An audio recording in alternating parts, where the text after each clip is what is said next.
Proud of our guys for just hanging in there for 4 quarters and finding a way to win there at the end. So, hats off to Texas Tech. A lot of teams would have shut things down at halftime. Being down 25 points, 35-10. We played a really good first half. It was really how I focused all week on starting fast. I guess I forgot to tell them there was a second half, but didn't finish very good. That's on me. We got to evaluate it and see what went wrong. But really, I give Cliff and his team a lot of credit for coming out in the second half with the new quarterback and playing their tail off, especially defensively. They shut us down, and they kept playing and gave themselves a chance there at the end. So good teams find a way to win, especially on the road in the Big 12. So we're happy about that. We're thrilled to be 2-0 in the Big 12, and defense stepped up and hung in there, made a play at the end, to get us some points on the board, which obviously we needed a few to win. So excited about it and ready to get out of here.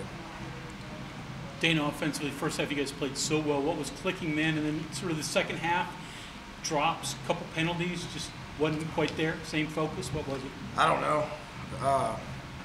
We didn't. I don't. Maybe they made some halftime adjustments. I doubt it, based on them running the same defense in the second half that they did in the first half. I give Gibbs and Spav for Texas Tech credit for keeping their guys up. They're a good defense. The thing that group's been doing, they wore Oklahoma State out in the second half because they played hard, and they played harder than we did in the second half today.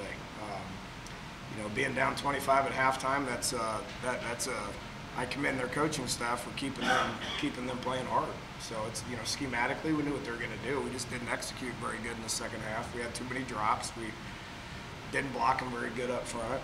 I think it's probably just an old-fashioned relaxation situation. We relaxed because we were up 25, and they didn't quit. And they just kept plugging away and gave themselves a chance at the end.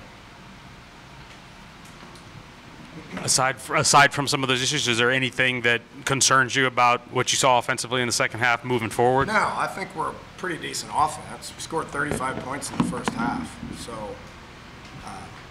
it's probably going to be good for us. We didn't play very good in the second half, and we'll watch it and probably learn from it. So, the Big 12 is, we know as well as anybody, Big 12 is like that. So, I'm surprised we didn't need 49 points to win this game.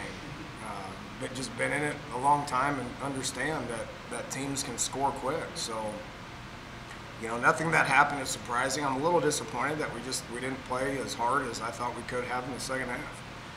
It's human nature, and it falls on me. We gotta do a better job of getting them going, regardless of what the score is. I said I didn't particularly like how we finished the game against Kansas State. We were pretty inept on offense in the fourth quarter. We got to handle success better. We've got to be able to play better and play smarter when we're winning. I think we got a good football team, and if we're winning, then that can't dictate how we play. We got to keep playing, because we're going to have to keep scoring at times.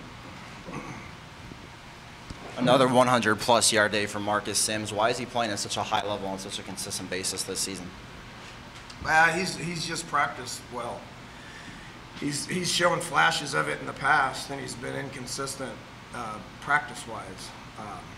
In spring, he was inconsistent.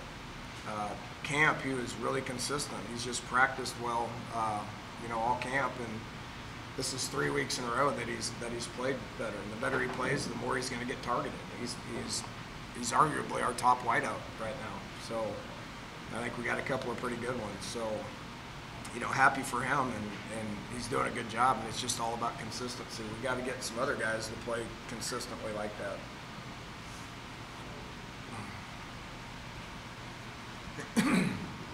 How difficult is it to adjust on the fly when a quarterback like Duffy comes in midstream with a different skill set? It's hard because we didn't have any information on him. We knew he could run around. The kid made some good plays now. We just didn't have a whole lot of information on him. And I was talking with Gibby towards the end of the second quarter. When they put him in, I said, we got a timeout. And he's like, I don't know what to expect. So if I need a timeout, we need to change personnel, we will. We didn't have any idea what they were going to do. So yeah, it's difficult, but I was impressed with him. I mean, he went in a difficult situation and made some plays, you know, which is not surprising just based on Cliff doing a good job of coaching whoever the dang quarterback is, you know. And follow up, how happy are you with how your corners played today? Pretty good, yeah. Just all of them. You know, we got 4 of them. They're going to keep getting better. We got competition. Hated to see Norwood get ejected like that. We can learn from that. And but they're all 4 playing pretty good. And a game like this and that kind of a deal, you're going to need all of them to step up and play good. And I was happy with how they all did. Can you talk on the fast start? I mean, it's about as good as you could expect it, I'm sure. At the end of the first quarter, you're looking up at 28. Yeah, we talked about it a lot. These guys have always started fast. They got up on us last year. They were up 17 in the third quarter, and we overcame that. But, you know, this stadium and these guys have traditionally started fast. I was a part of it for a long time. You know, so we talked about it a lot and learned from last year, you know, because we got down so much. So was happy with that, but like I said, you gotta finish as well, and we didn't do as good a job of finishing as I wanted to. Dana, with a veteran team like this, do you like having the second half to kind of go look at with them the next few days and kind of drill stuff and not let them get, I guess, too high?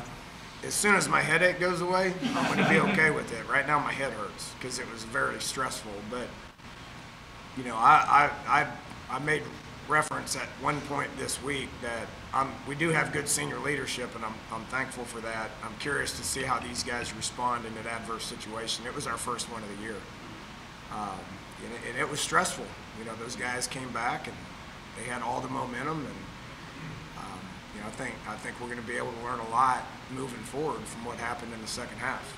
And you know, if we're as good a team as I think we can be, then we will make some improvements based on what happened. David, with the pick 6 by Keith Washington, you said it was stressful. That relieved some of it at that point? Yeah, I'd say. And then our kickoff team didn't do their job. That's on me. I mean, we had a substitution situation. They got one out for the first time all year, and we were offsides. I mean, you know, we can learn from that. You know, but yeah, it relieved some stress, and it made the clock really important, obviously, for us. So I made a great play. You know, what do we have? 3 picks. You know, so that was huge. That's why we won the game. All right, appreciate it.